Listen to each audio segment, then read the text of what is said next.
এক ছিল রাজা, নাম ছিল বিজয় সিংহ। তার ছিল একমাত্র ছেলে, রাজপুত্র অরুণ। রাজপুত্র ছিল বড্ড জেদি, রাজার কোনো কথাই সে ঠিকমতো শুনত না। রাজা খুব চিন্তায় পড়ে গেলেন, এই ছেলে যদি কথা না শোনে, ভবিষ্যতে রাজ্য চালাবে কিভাবে? একদিন রাজা রাজ্যের বাইরে কোনো জরুরি কাজে গেলেন। সেই সুযোগে রাজপুত্র চুপি চুপি রাজপ্রাসাদ থেকে বের হয়ে পড়ল। সে হেঁটে হেঁটে এক গভীর জঙ্গলের ভিতরে চলে গেল। হেঁটে হেঁটে একসময় সে এক অদ্ভুত বাড়ির সামনে গিয়ে দাঁড়ালো। জানত না এই বাড়িতে থাকে এক ভয়ঙ্কর রাক্ষসী। রাক্ষসী দেখতে তবে শান্তশিষ্ট।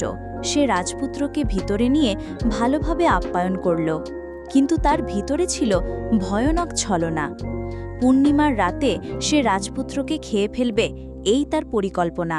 এদিকে রাজা রাজপ্রাসাদে ফিরে এসে দেখে তার ছেলে নিখোঁজ।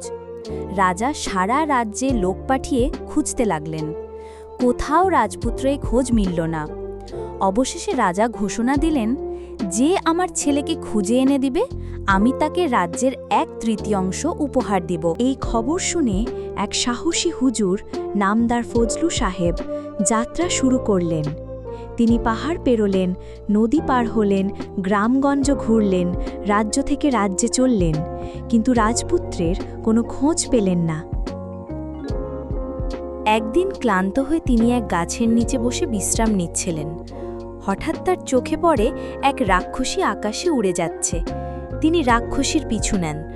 অনেক দূর গিয়ে এক অদ্ভুত বাড়ির খোঁজ পান। সেটাই ছিল রাক্ষসীর বাসা। ফজলু সাহেব অপেক্ষা করতে থাকেন কখন রাক্ষসী বাইরে যাবে। অবশেষে যখন রাক্ষসী বাইরে যায় খাবারের সন্ধানে, তিনি চুপি চুপি বাড়ির জানালা দিয়ে উঁকি দেন। দেখেন ভিতরে এক ছেলে বসে কাঁদছে। তিনি জিজ্ঞাসা করেন, তুমি কি রাজার ছেলে? ছেলে বলে, হ্যাঁ, আমাকে আমার বাবার কাছে নিয়ে যাবে? আমি আর থাকতে পারছি না এখানে। ফজলু সাহেব তাকে বলেন, নিয়ে যেতেই তো এসেছি, আগে বলো এই ঘরের চাবি কোথায়? ছেলে জানায় জঙ্গলের মাঝখানে এক পুকুর আছে, সেখানে এক হাঁস থাকে। ওটা রাক্ষসীর পোষা হাঁস, তার গলায় ঝুলছে সেই চাবি। তখন ফজলু সাহেব ছুটে যান সেই পুকুরে। হাঁসকে কিছু খাবার দিয়ে কৌশলে চাবি নিয়ে আসেন, কিন্তু ফিরে এসে দেখেন রাক্ষসী ফিরে এসেছে।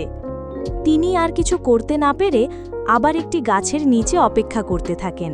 পরদিন রাক্ষসী আবার বের হলে তিনি সুযোগ বুঝে চাবি দিয়ে দরজা খুলে ছেলেকে বের করে আনেন। অনেক পথ পেরিয়ে অবশেষে রাজপ্রাসাদে ফিরে আসেন। রাজা তার ছেলেকে ফিরে পেয়ে অশ্রুসাজল চোখে ফজলু সাহেবকে জড়িয়ে ধরেন। কথা রাখেন, রাজ্যের 1/3 তাকে দিয়ে দেন। রাজপুত্র বুঝতে পারে নিজের ভুল। সে প্রতিজ্ঞা করে আর কোনোদিন বাবা মায়ের কথা অমান্য করবে না।